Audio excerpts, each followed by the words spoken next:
We have with us an expert on oil and gas and everything's going on in that industry, Adam Cooper, Vice President of Quest Automated Services out of McKinney, Texas. Adam, welcome to the show. Thanks. You bet. So now you started this company. You're part owner of this, right? Yes. And you started this, 2 years ago? Yes. But you're not, that's not your first 2 years in the oil industry, though. No, I've been in oil and gas for the last 10 years or so, and different from the actual oil industry of buying leases and selling leases to the automation side of it, which I'm currently now in. Got it. And your whole family's been in oil for a while, yeah, right? we've been in the oil and gas business, the entire family, for generations now. So. Oh, so you know a little bit. Yeah, a little bit. You grew up in oil. I can just imagine you carried a little child. You've got oil on the swaddle, you know. Yeah. You're going out to the oil derricks. That's my vision of it, but that's because I like that Daniel Day-Lewis movie. What is it? There Will Be Blood. A beautiful, wonderful movie. That's what I think of.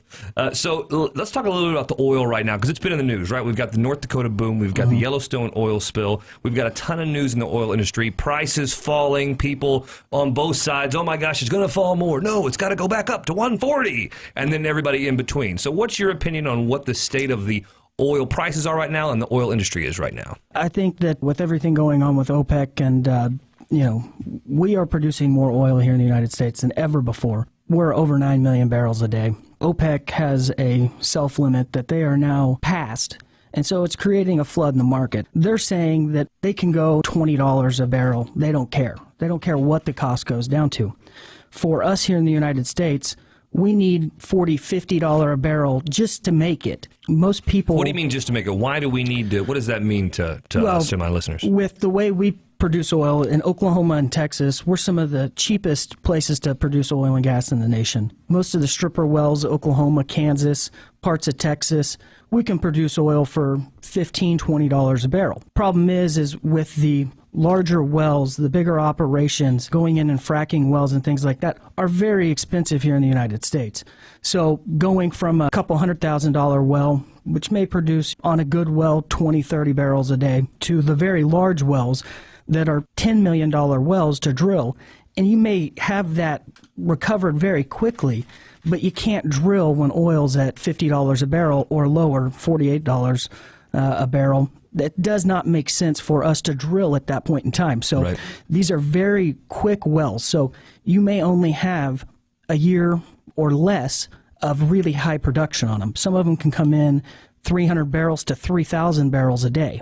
Oh, wow. Well, if you're not replenishing those wells and continuously drilling more wells, what's going to happen is we're going to fall off with our production. The whole point of us was to become energy independent by 2020. Right. We were going to meet that goal by 2018. With what's going on, OPEC said, whoa, hold on a second. You guys are our largest market.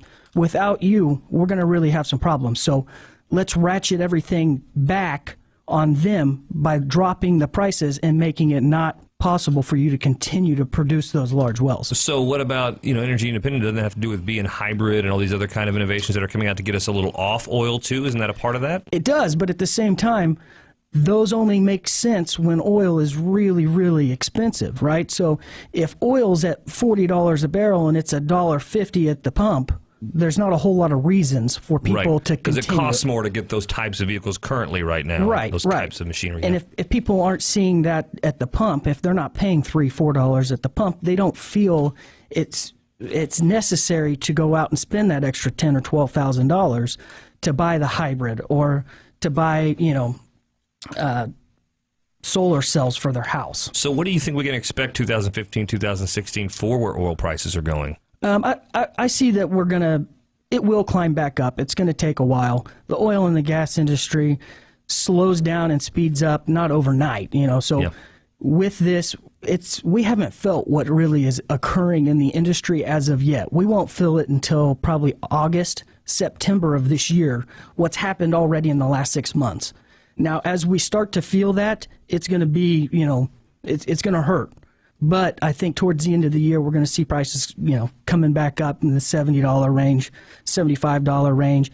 And in 2016, we should see getting back up into the $75 range, most of the industry would be very happy with that. Right. A lot of things could move forward if we were at those prices. So now, that's great for that industry. And then you look at the real estate industry, which is what we talk about a lot on this show. Why should someone care? How does the dynamics and what goes on in the oil industry affect the real estate markets? Well, especially in Texas, Oklahoma, New Mexico, Louisiana, all of those places are very energy-driven economies. So with that being said, if we are losing jobs in that sector, the oil and gas sector, less jobs means less people have money in their pocket to build, to invest. So as it goes right now, we're seeing huge amounts of jobs cut already. If this continues, we're going to see it even worsen. In Oklahoma, Texas, we didn't really feel the same pains that everybody else felt in the recession.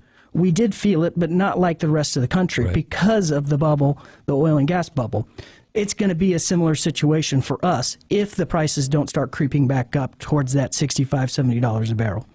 Interesting thought. Well, Adam, appreciate your insight on those issues. Now, talk to me a little bit about Quest. First of all, what is Quest and what makes you different? Well, we're an oil and gas automation company, much like a ADT for the oil and gas industry. So we go out into the fields, we put real-time tank levels on, pressures, on-offs for their pump jacks. And what all this means is that they can get online, log into our website, and control their site from anywhere in the world at any time. If something does go wrong on their site, we will actually shut it down for them so that it will avert disaster and allows them to fix the problem and start back up and operational within an hour instead of a 3-day cleanup. Wow, that's huge. Massive. That's millions of dollars in savings and all. And the ability to have a quality of life if you're an investor out there, if you're a producer out there. I mean, my gosh, that helps you just have a little bit more peace of mind. Absolutely. Well, think about investor-wise. Investors currently just throw their money into a pot and hopefully they see a return. They don't know what the production is except for what a guy's writing down on a piece of paper and putting in a mason jar. Right. Now this actually allows them to see real time what is going on their sites they're investing. Transparency, honesty for everybody involved. That helps everyone in the process, and of course some efficiency there to help if something does go wrong to fix it in a snap, and that's where you can save a ton of money. Adam, I appreciate your time today. If you want to know more about Adam and what he does and his company does, go to questautomatedservices.com. That's questautomatedservices.com, and of course we'll have it up on our site. We'll have it up on our fan page. You can get all the information there. Adam, thanks for your time today. Yeah, thank you for having me.